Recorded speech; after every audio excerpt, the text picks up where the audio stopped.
For 8 years, I thought I was part of the family.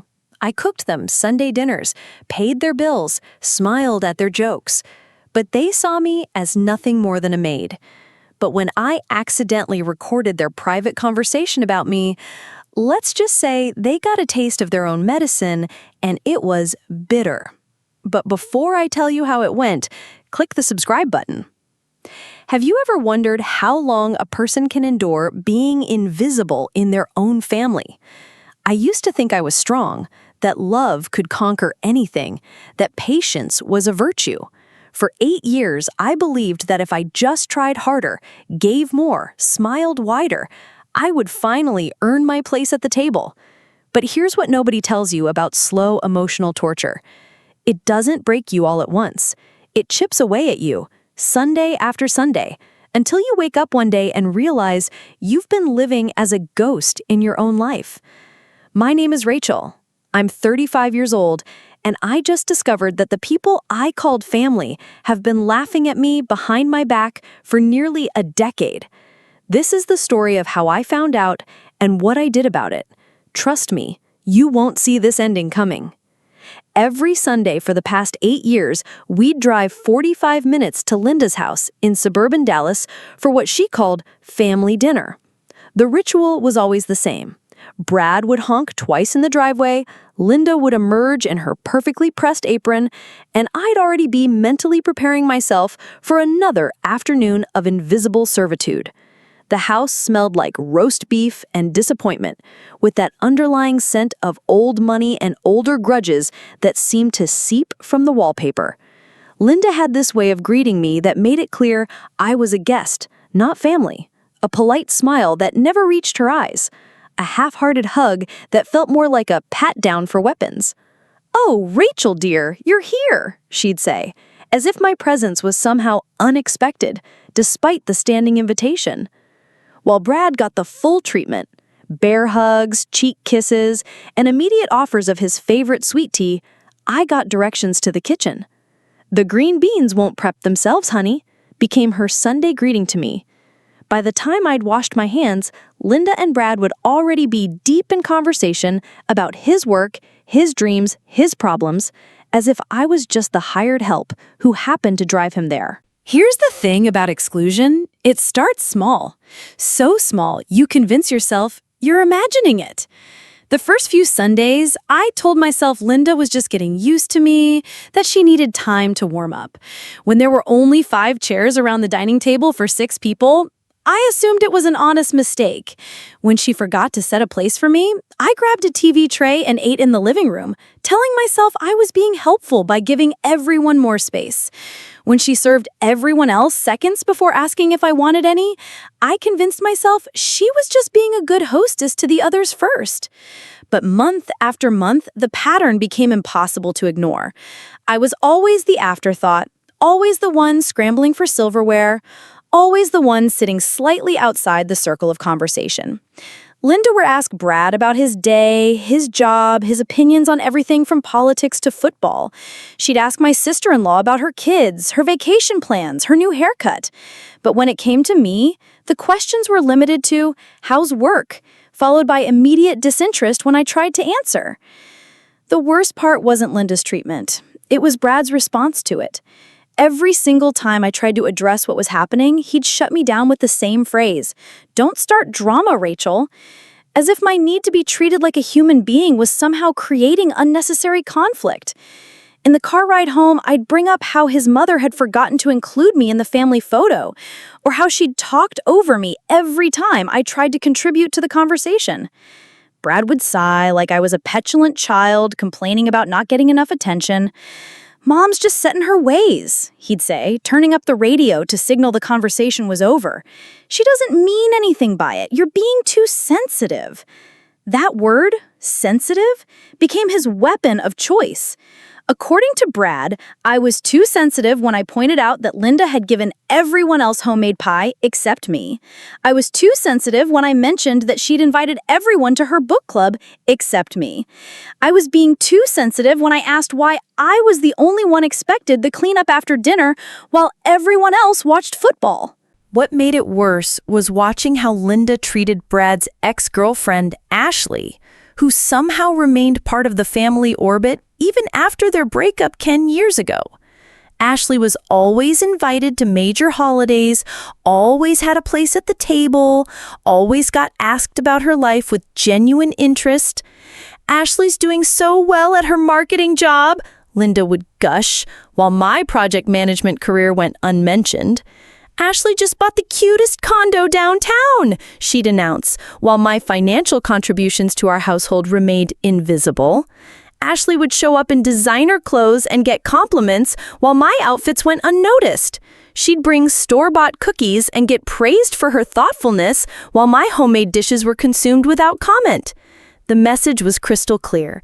Ashley would always be more welcome in this family than I would. And Brad? He acted like this was perfectly normal, like there was nothing strange about his mother maintaining a closer relationship with his ex-girlfriend than with his actual wife. "They've known each other for years," he'd explain, as if longevity was more important than matrimony. The emotional toll of this weekly rejection was devastating in ways I couldn't even articulate at the time.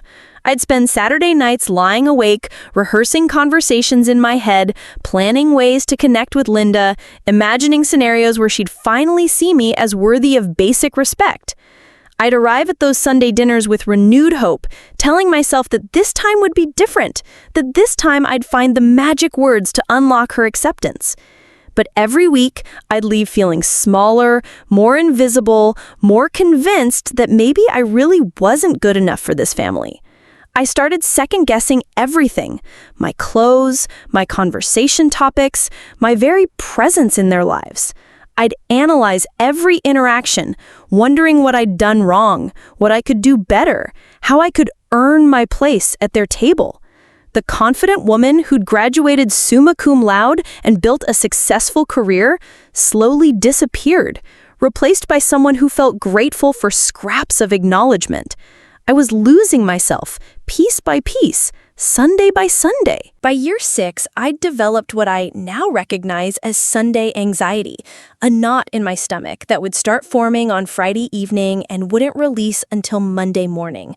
I'd tried everything to improve the situation, bringing Linda's favorite flowers, offering to host dinner at our place, even suggesting we take a break from the weekly tradition. But nothing worked, and Brad's response was always the same.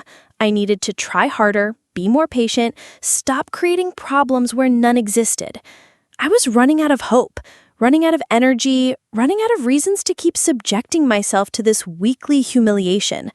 The woman who'd once stood up to demanding clients and negotiated million-dollar contracts had somehow become someone who couldn't even secure a proper chair at her mother-in-law's dinner table. I was drowning in my own marriage, suffocating under the weight of being perpetually unwelcome in the family I joined. But I had no idea that the worst was yet to come, and that everything I thought I knew about my situation was just the tip of the iceberg. Because what happened next would change everything, starting with the day Brad lost his job. Brad lost his job on a Tuesday in March, and I watched my husband transform from merely unsupportive to actively hostile overnight. The construction company he'd worked for had been struggling for months, but Brad had convinced himself he was indispensable, that his 15 years of experience meant something in a world of budget cuts and corporate restructuring. When they let him go with 2 weeks of severance and a plastic box of personal items, something inside him broke that I didn't even know existed. He came home that evening and sat in his truck in our driveway for over an hour, just staring at our modest 3-bedroom house like he'd never seen it before. When he finally came inside, he didn't want to talk about it, didn't want comfort, didn't want solutions. He wanted to pretend it hadn't happened, and he wanted me to pretend along with him. "It's temporary," he kept saying, though he made no moves to update his resume or start job hunting. "Things will turn around."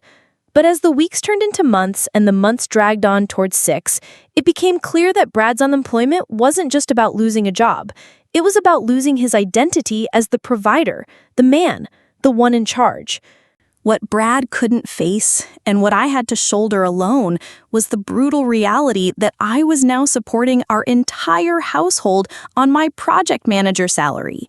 The mortgage, the car payments, the insurance, the groceries, his mother's expensive birthday gifts. Everything fell on my shoulders while Brad disappeared into a haze of job search websites that he'd browse for 20 minutes before switching to ESPN. I'd leave for work at 7 in the morning and come home to find him exactly where I'd left him, in his recliner, remote in hand, surrounded by empty beer bottles and excuses. "I applied to 3 places today," he'd say, but when I'd ask for details, his answers were always vague, always defensive. Meanwhile, my credit cards were maxing out, my savings were disappearing, and the financial stress was keeping me awake at night in ways that Linda's weekly humiliations never had. I was working 50-hour weeks, managing million-dollar projects, and coming home to cook dinner for a man who spent his days watching other people work. The irony wasn't lost on me. I was finally the undisputed breadwinner in our marriage, but somehow I felt more powerless than ever. If I thought Linda's treatment of me was bad before Brad's unemployment, I was tragically mistaken about how much worse it could get. Suddenly, every Sunday dinner came with pointed comments about work ethic and family values and women who understand their place. She'd ask Brad, in front of everyone, how his job search was going, then immediately pivot to praising other family members for their career successes. When my sister-in-law mentioned her husband's promotion, Linda would beam with pride. When I mentioned landing a new client, she'd change the subject to Ashley's latest Instagram post. Linda had this way of making my financial support of her unemployed son sound like a character defect, as if my paycheck was somehow emasculating Brad rather than keeping him housed and fed. "Some women just don't understand how important it is for a man to feel like a man," she'd say, while looking directly at me. Marriage is about supporting each other, not competing. The word competing was always delivered with a little sneer, as if my refusal to quit my job and join Brad in unemployment was some kind of betrayal of traditional family values. The worst part was watching Brad not only fail to defend me, but actually start joining in on Linda's subtle attacks. When she'd make comments about wives who wore the pants in their marriages, Brad would nod along instead of shutting it down. When she'd suggest that maybe I was working too much and neglecting my duties at home, Brad would suddenly find his voice to agree. "Rachel has been pretty focused on work lately," he'd say, as if my focus on work wasn't the only thing keeping us from foreclosure. His pride was wounded, and instead of dealing with his own unemployment, he'd started treating my employment as the problem. He'd complain that I was never home anymore, ignoring the fact that I was working overtime to cover his lost income. He'd criticize the takeout dinners I'd grab on my way home from 12-hour days, conveniently forgetting that he'd had all day to cook and chose not to. Every conversation became a minefield where my success was somehow his failure, where my paycheck was somehow a judgment on his masculinity. I was funding his existence while he resented me for having the ability to do so. The exhaustion was unlike anything I'd ever experienced. Not just physical tiredness, but a bone-deep emotional fatigue that came from carrying the weight of our entire life while being blamed for the burden. I'd wake up at 5:30 to get ready for work, leaving Brad asleep in the bed I was paying for, driving the car I was insuring, using the gas I was purchasing. My days were filled with client meetings, project deadlines, and budget negotiations that actually mattered, that actually generated income, that actually moved our lives forward. Then I'd come home to find Brad in the same spot I'd left him, ready to complain about his day of rejection emails and failed interviews that I was starting to suspect were largely fictional. I'd spend my evenings cooking dinner, cleaning the house, doing laundry, and listening to Brad's theories about why the job market was rigged against guys like him. Weekends were for grocery shopping, bill paying, and more household management, while Brad watched sports and talked about how different things would be once he found work. I was functioning as a single person financially while dealing with the emotional burden of a partner who seemed determined to make his problems my fault. Then, 3 weeks ago, Brad surprised me with what he called a romantic gesture. He'd been unusually chipper when I got home from work, actually dressed in something other than sweatpants, with an energy I hadn't seen in months. "I've been thinking," he said, pulling me down onto the couch beside him. "We need to celebrate our love more. We've been so focused on other stuff that we've forgotten to appreciate what we have." For a moment, I felt a spark of hope. Maybe this was Brad finally snapping out of his funk, finally ready to be a partner again. "Let's have a special dinner this Sunday," he continued, "something to remind us why we fell in love in the first place. Nothing fancy, just family, good food, and celebrating us." I should have been suspicious of his sudden romantic streak. Should have questioned why this grand gesture didn't involve him actually planning or paying for anything. But I was so starved for any sign of the man I'd married that I ignored the red flags. "That sounds wonderful," I told him, and I genuinely meant it. For the first time in months, I went to sleep feeling optimistic about our marriage. What I didn't know, what I couldn't have possibly imagined, was that Brad had already called his mother to arrange this celebration, and that Linda had been planning something that would make every previous Sunday dinner humiliation look like a warm-up act. I had no idea that while I was working overtime to pay our bills, Brad and Linda had been orchestrating what would become the most devastating evening of my entire marriage. I didn't know that Ashley would be there, or that my place at the table would be given to someone else, or that I'd spend the evening alone in the kitchen while my husband celebrated our love with everyone except me. As I drove to Linda's house that following Sunday, humming along to the radio and actually looking forward to family dinner for the first time in years, I had absolutely no clue that I was about to experience the worst Sunday of my life. The moment I walked into Linda's house that Sunday, I knew something was different. For starters, she'd actually cleaned. And I mean really cleaned. The kind of deep cleaning that happens when you're trying to impress someone important. The good china was out, the kind she usually reserved for Easter and Christmas, gleaming on the dining room table like soldiers in formation. Fresh flowers sat in crystal vases I'd never seen before, and the entire house smelled like the expensive candles she kept hidden in her bedroom closet.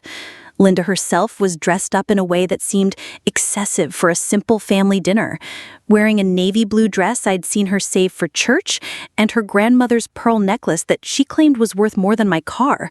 "Rachel, darling," she called out as we walked in, using an endearment she'd never once applied to me in 8 years. The enthusiasm in her voice was so foreign, so obviously performed, that I actually looked around to see if she was talking to someone else. Brad seemed oblivious to his mother's unusual behavior, but every instinct I had was screaming that something was very, very wrong. As we settled in, I noticed there were more cars in the driveway than usual, not just the regular family vehicles, but a sleek black sedan I didn't recognize, and what looked like Ashley's red Camaro parked strategically behind the oak tree. My stomach started to twist, but I told myself I was being paranoid, that maybe Linda had just invited a few extra family friends to help celebrate our marriage. When I asked Brad about the extra guests, he just shrugged and said his mom had mentioned wanting to make it special. The living room was buzzing with more conversation than normal, voices I recognized mixed with some I didn't, and everyone seemed to be dressed up like they were attending something more formal than our usual casual Sunday gathering. Linda kept flitting around like a nervous hostess, checking her watch and peering out the front window as if she was waiting for someone important to arrive. "Why don't you make yourself comfortable, Rachel?" she said, gesturing vaguely toward the kitchen. "I'm sure you'll want to check on the preparations." It wasn't a suggestion. It was a dismissal, and like the well-trained daughter-in-law I'd become, I headed straight for the kitchen to see what needed to be done. What I found in Linda's kitchen was a disaster zone masquerading as meal preparation. Pots and pans were scattered across every available surface, ingredients were half prepared and abandoned, and it was clear that despite Linda's invitation to host our celebration dinner, she had no intention of actually cooking it herself. The roast was still in its packaging, the vegetables were unpeeled, and the fancy appetizers she'd apparently promised everyone were nothing more than empty serving platters waiting to be filled. "Oh, good, you're here," Linda said, appearing in the doorway with that same artificial brightness. "I got a little behind with all the preparations. You don't mind lending a hand, do you? You're so much better at this cooking thing than I am." It was a lie, and we both knew it. Linda was an excellent cook when she wanted to be, but it was also a test, a chance for me to prove once again that I knew my place in this family hierarchy. So I rolled up my sleeves and got to work, telling myself that this was my contribution to celebrating my marriage, even as my resentment simmered alongside the vegetables I was suddenly responsible for preparing. For the next 2 hours, I worked alone in that kitchen while the sounds of laughter and conversation drifted in from the living room. Every so often, Brad would poke his head in to grab a beer or sneak a taste of something, but he never offered to help, never asked if I needed anything, never seemed to notice that I was single-handedly preparing dinner for 10 people while he socialized with our guests. "Smells amazing in here, babe," he'd say, giving me a quick kiss on the cheek before disappearing back to the party I apparently wasn't invited to join. The irony was devastating. I was cooking the food for my own celebration dinner while everyone else celebrated without me. When Linda's sister asked if she could help, Linda quickly redirected her back to the living room. "Oh no, Rachel's got it all under control. She's such a natural in the kitchen." The compliment felt like a backhanded insult, another way of keeping me contained and separate from the real party happening just a few feet away. By the time I'd finished the appetizers, the main course, and started on dessert, my feet were aching, my dress was stained, and I felt more like hired help than the guest of honor. When I finally emerged from the kitchen, wiping my hands on Linda's floral dish towel and ready to join my own celebration dinner, I froze in the dining room doorway. There, sitting in what should have been my chair, right next to my husband, was Ashley. She was laughing at something Brad had said, her manicured hand resting casually on his arm, looking perfectly at home in the spot that belonged to me. The sight hit me like a physical blow, not just the betrayal of my place being taken, but the casual intimacy of the moment, the way everyone at the table seemed perfectly comfortable with this arrangement.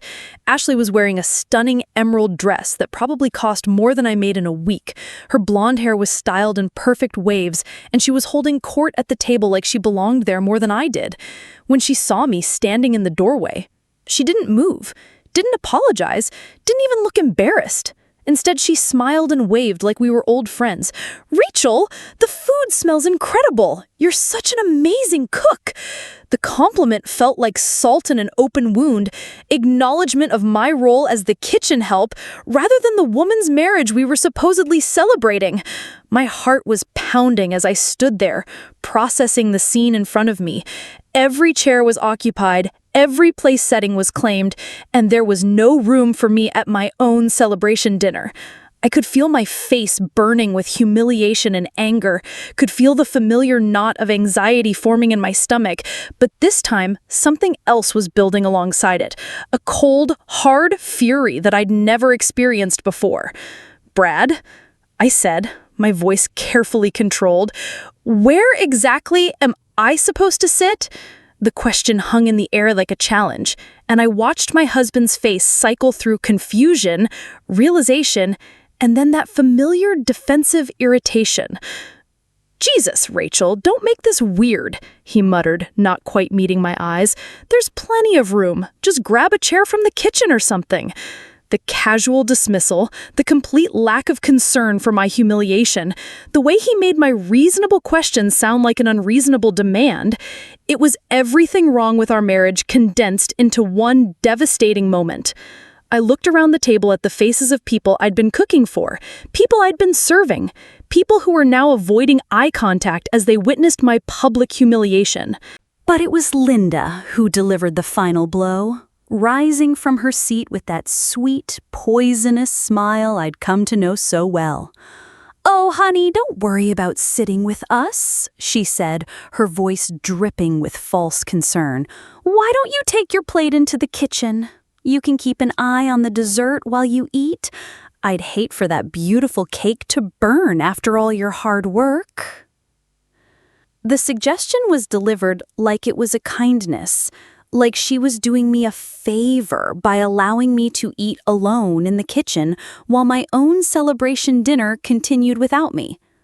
The room went completely silent, and I could feel everyone's eyes on me, waiting to see how I would respond to this ultimate humiliation. Ashley was looking down at her plate, suddenly very interested in her napkin.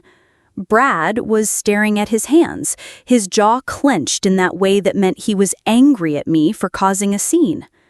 And Linda was standing there with that expectant smile, waiting for me to once again prove that I knew my place in this family.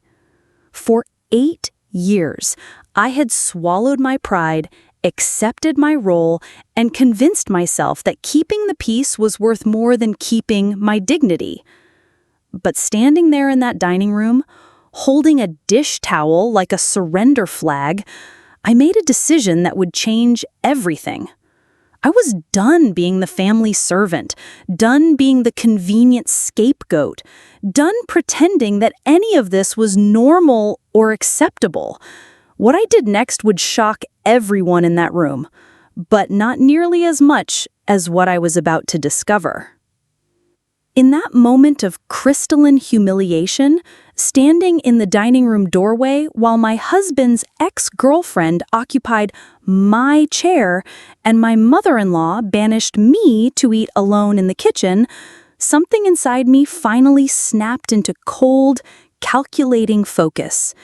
Instead of the tears that usually came with Linda's cruelty, instead of the familiar shame spiral that normally consumed me, I felt a strange sense of clarity wash over my mind. "Of course," I said, forcing my voice into that same artificially sweet tone Linda had just used on me. "That's so thoughtful of you, Linda. I'll just go get settled in the kitchen." As I turned to leave, I pulled my phone from my purse with steady hands, opened the voice recorder app, and hit record. For 8 years, I'd been gaslit into believing that I was imagining the hostility, that I was being too sensitive, that I was creating drama where none existed. But tonight, I was going to get proof of exactly what this family really thought of me. Tonight, their masks were going to slip, and I was going to be there to catch every word. Walking back into the kitchen felt like entering a war room where I was both the general and the spy. I set my phone on the counter near the doorway, positioning it so it would pick up the conversation from the dining room while looking like I'd just carelessly placed it there. My hands were surprisingly steady as I prepared my plate, a sad collection of the leftovers that remained after everyone else had been served, and I forced myself to eat slowly, methodically, while straining to hear every word from the next room. At first, the conversation was mundane. Compliments about the food I'd prepared, comments about the weather, small talk about work and family. But as the wine flowed and people got more comfortable, thinking I was safely tucked away in my kitchen exile, the real conversation began. I heard Linda's voice first, that familiar tone of conspiratorial gossip that I'd never been privy to before. "Well, now that we can actually relax," she said, and I could practically hear the collective sigh of relief. The implication was crystal clear. My absence was what allowed them to truly enjoy themselves. What I heard next would be burned into my memory forever, each word a surgical strike against everything I'd believed about my marriage and my place in this family. "I still can't believe you've put up with this for 8 years, Bradley," Linda was saying, her voice carrying that mixture of amusement and pity that I now realized had always been there beneath her fake politeness. I mean, don't get me wrong, it's been convenient having a live-in maid who pays for the privilege, but honestly, how long did you think this could last? The laughter that followed was like broken glass in my chest. These people, my family, were discussing me like I was a temporary inconvenience, a joke they'd been playing for nearly a decade. "Mom, come on," Brad's voice came through clearly, but he was laughing too. "It's not that bad. I mean, she does take care of everything, and especially now with the job situation, I'd be stupid to rock the boat." Ashley's voice joined in then, sweet and tinkling like wind chimes in a hurricane. "Oh, Brad, you're terrible. But seriously, the poor thing works so hard to try to fit in. It's almost sad how much she wants your mom to like her." The next part of the conversation destroyed me in ways I didn't know were possible. "The thing is," Brad continued, and I could hear the casual cruelty in his voice that I'd somehow missed for years. "I only really stay married to her because she handles all the bills now.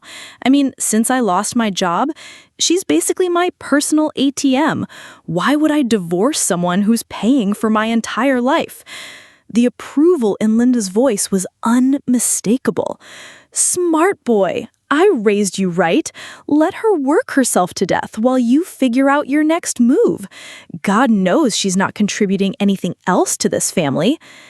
Ashley giggled, and said, "You guys are so bad. But honestly, it is kind of perfect. She gets to play house and feel important, and you get a sugar mama who cooks and cleans. Win-win." The casual way they discussed my life, my marriage, my financial contributions, like I was some pathetic charity case who should be grateful for their tolerance, made my vision blur with rage. These people had been laughing at me for years, watching me scramble for their approval while privately mocking every effort I made. But Linda wasn't done twisting the knife. "The funniest part," she said, her voice dripping with malicious satisfaction, "is how she actually thinks she's family. Like, sweetie, you're the help. You're very expensive help, granted, but you're not one of us. You never were, and you never will be." The agreement from around the table was immediate and enthusiastic. "Remember last Christmas when she asked about family traditions?" Ashley chimed in. "Like, girl, these aren't your family traditions. You're just here because we tolerate you." Brad's voice joined the chorus of cruelty. "She tries so hard, it's embarrassing.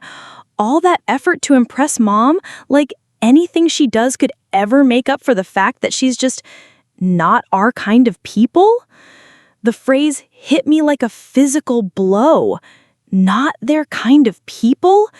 After 8 years of marriage, after supporting their son through unemployment, after cooking and cleaning and smiling through endless humiliation, I was still just an outsider, playing dress-up in their world. The realization that every kind word, every moment of apparent acceptance had been an elaborate performance was devastating beyond anything I'd ever experienced. As I sat there in that kitchen, mechanically chewing food that tasted like sawdust while listening to my life being dissected by people who'd pretended to care about me, something fundamental shifted inside my soul. The grief was overwhelming, mourning the marriage I thought I had, the family I thought I'd joined, the 8 years I'd wasted trying to earn love from people who saw me as nothing more than a convenient servant. But alongside the grief was something else, something cold and sharp and absolutely final, the complete death of every obligation I'd ever felt toward these people. They wanted to treat me like the help? Fine. They thought I was pathetic for trying so hard? Perfect. They believed I'd never have the courage to leave? Well, they were about to discover just how wrong they could be. I stood up from my pathetic little meal at the kitchen counter and walked calmly to my purse, my movements deliberate and controlled. My hands didn't shake as I opened my contacts list. My voice didn't waver as I began typing a message that would destroy everything Brad had built in his professional and social circles. The first message I sent contained the audio file and went to Brad's entire contact list. Every friend, every family member, every professional connection he'd made in 15 years of construction work. "Thought you'd all like to hear what Brad really thinks about marriage and loyalty," I typed. "Audio recorded tonight at his mother's house. Feel free to share." Send. The second batch of messages went to my own family, my coworkers, our mutual friends, anyone who'd ever asked me how I was holding up during Brad's unemployment, anyone who'd ever commented on what a devoted wife I was. Finally got the truth about my marriage? Listen to this and tell me if you think I should keep standing by my man. Send. But the real masterpiece was the message I crafted for our church group, our neighbors, and Brad's softball team buddies. This is what Brad says about our marriage when he thinks I can't hear. Apparently, I'm just an ATM with benefits. Thought his friends should know what kind of man they've been supporting. Send. Within minutes, that audio would begin its devastating spread through every circle of Brad's life like wildfire. And there would be no taking it back, no explaining it away, no convincing people they'd misunderstood. But destroying Brad's reputation was only the first phase of my plan. Well, I could hear them still laughing and gossiping in the dining room, blissfully unaware that their private conversation was about to become very public. I opened my banking app and began systematically cutting off every financial lifeline Brad had grown accustomed to. Credit cards canceled, bank account access revoked, auto pay for his phone, his gym membership, his streaming services, all terminated. The car insurance policy that covered his truck? Canceled. The credit card he used for gas and groceries? Frozen. In less than 5 minutes, I'd reduced Brad from a man living comfortably on his wife's income to someone who'd have trouble buying a cup of coffee. And the beautiful irony was that he'd have no idea until he tried to use those cards tomorrow, when the whole world would already know what he really thought about our marriage. As I finished the financial demolition of my husband's comfortable existence, I could still hear their voices from the dining room, still laughing about the pathetic woman in the kitchen who would never have the courage to leave. They had no idea that the pathetic woman had just orchestrated the complete destruction of everything they thought they could take for granted. But I wasn't done yet, not even close. Walking over to the stove with purpose, I turned every burner to high, placed Linda's most expensive pots on each one, and filled them with nothing but air. Those expensive copper pots would superheat quickly, filling the kitchen with thick, acrid smoke and triggering every smoke alarm in the house. Then I gathered my purse, smoothed my dress, and walked quietly toward the front door, leaving behind 8 years of humiliation and a kitchen that was about to become Linda's worst nightmare. I walked out of Linda's house with the kind of calm that comes after a storm has passed. My footsteps silent on the hardwood floors as the sound of their laughter and conversation continued from the dining room. Nobody noticed me slipping through the living room. Nobody saw me pause at the front door to take one last look at the family photos that had never included me. Nobody heard the soft click of the door as I closed it behind me forever. The cool evening air hit my face like a blessing, washing away 8 years of suffocation in a single breath. I sat in my car for exactly 30 seconds, long enough to send one final text message to Brad. Check your phone, check your bank account, check the kitchen. I'm done.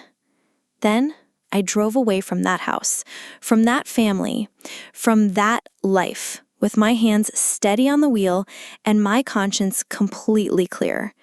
In my rearview mirror, I could see the warm glow of the windows where my husband and his family were still celebrating my absence, still mocking the woman who had just systematically destroyed their comfortable little world.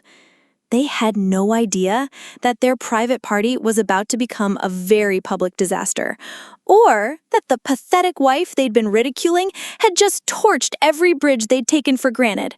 The first sign of trouble came about 10 minutes after I'd pulled into the parking lot of a nearby coffee shop, where I decided to wait and watch the chaos unfold from a safe distance. My phone started buzzing with notifications, likes, comments, and shares on the social media posts that my audio bombshell was already generating. Brad's friends were responding with shocked emojis and WTF dude comments. My sister had already called twice and texted, "Rachel, did he really say all that? Are you okay?" But the real fireworks started when Brad's phone must have begun exploding with messages, because suddenly my phone lit up with his number calling repeatedly. I declined every call, watching with grim satisfaction as he tried again and again to reach me, probably panicking as he realized that his private thoughts were becoming very public knowledge. Meanwhile, back at Linda's house, I imagined them still sitting around that dining room table, blissfully unaware that their evening was about to take a dramatic turn. The irony was delicious. They were probably still talking about how I'd never have the courage to stand up for myself, even as evidence of my courage was spreading through their social circles like wildfire. 23 minutes after I'd left, my phone rang with Linda's number. When I answered, the sound that came through was pure panic. "Rachel, where are you? The smoke alarms are going crazy, and the kitchen is full of smoke." Linda's voice was shrill with terror, and I could hear chaos in the background. People shouting, smoke alarms blaring, and the general mayhem of people trying to deal with an emergency they weren't equipped to handle. "I'm sorry, Linda," I said, my voice perfectly calm, "but I'm not family, remember? I'm just the help, and the help has quit." I hung up before she could respond and immediately blocked her number. The next call came from Brad, his voice a mixture of rage and desperation. "Rachel, what the hell have you done? Everyone's calling me. The kitchen is destroyed, and my credit cards aren't working. Get back here right now." The entitlement in his voice, the assumption that he could still order me around even after I'd heard exactly what he thought of me, was almost funny. "Actually, Brad," I said, "I think you'll find that those credit cards never were yours to begin with. And as for getting back there, I wouldn't come back if that house was actually burning down." Click, block, delete. The next few hours were a masterclass in how quickly a life built on lies and exploitation can completely collapse. Over the next few hours, I watched through mutual friends and social media as the domino effect of my audio revelation systematically destroyed everything Brad thought he could count on. His softball teammates were posting screenshots of the conversation with comments like, "Dude, this is seriously messed up," and "Your wife deserves so much better than this." His church group was having heated discussions about marital respect and financial abuse. His own cousins were calling him out publicly for treating his wife like a personal ATM. But the real devastation came when people started sharing their own stories about how they'd witnessed Linda's treatment of me over the years, how they'd been uncomfortable but hadn't spoken up, how they now felt complicit in 8 years of systematic emotional abuse.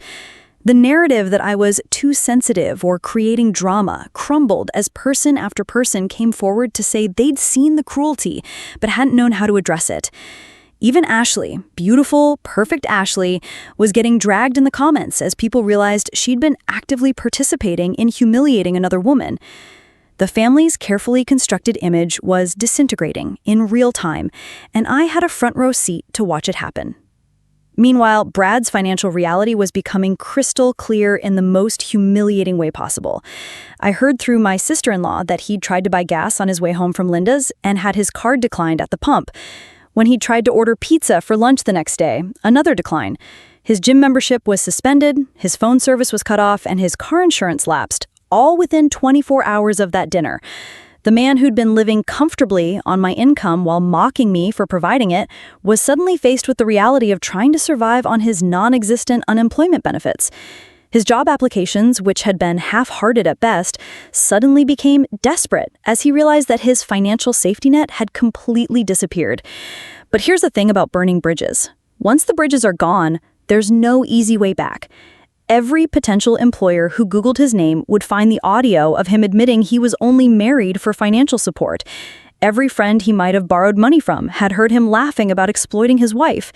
Every family member who might have helped him out had witnessed his public humiliation and were distancing themselves to protect their own reputations. As for me, for the first time in 8 years, I felt like I could breathe. The constant knot of anxiety in my stomach was gone, replaced by a lightness I'd forgotten existed. I slept through the night without worrying about Brad's feelings, woke up without dreading another day of walking on eggshells, and went to work without the crushing weight of supporting someone who resented me for it. My colleagues, who'd heard the audio and finally understood why I'd seemed so stressed for years, were incredibly supportive. My family, who'd never liked Brad but had respected my choice to stay married, were relieved that I'd finally seen the truth. Even my friends were coming out of the woodwork to admit they'd been worried about me but hadn't known how to help. The woman who'd been shrinking herself for years to fit into spaces where she wasn't wanted was finally free to take up the space she deserved. I filed for divorce the following Monday, kept the house that I'd been paying for anyway, and started sleeping in the center of my own bed for the first time in nearly a decade. The silence in my home wasn't empty anymore. It was peaceful. 6 months later, Brad is still unemployed, still living with his mother, and still dealing with the professional and social consequences of that audio recording. He's tried reaching out through mutual friends, claiming he's changed, that he's sorry, that he realizes what he lost. But here's what he doesn't understand. I didn't just leave him that night in Linda's kitchen. I left behind the woman who would have accepted his apologies, who would have made excuses for his behavior, who would have convinced herself that love meant accepting crumbs. The woman who walked away from that dining room table was someone entirely new, someone who knew her worth, who refused to settle for less than she deserved, who would never again mistake being needed for being loved. I'm dating now, casually, and on my own terms. And it's amazing how different men treat you when you're not desperate for their approval. I've been promoted twice, bought myself a new car, and taken 3 vacations without asking anyone's permission. Last week, I saw Ashley at the grocery store, and when she tried to approach me with what looked like an apology, I simply turned my cart around and walked away. I don't need closure from people who were never truly part of my story. I need distance. As for Linda, I heard she had to replace her expensive copper cookware and repair smoke damage throughout the kitchen after my little cookware experiment. I hope she thinks of me every time she turns on those new burners. Some bridges are meant to be burned, and some fires are meant to clear the ground for new growth. I've never been happier to watch something burn.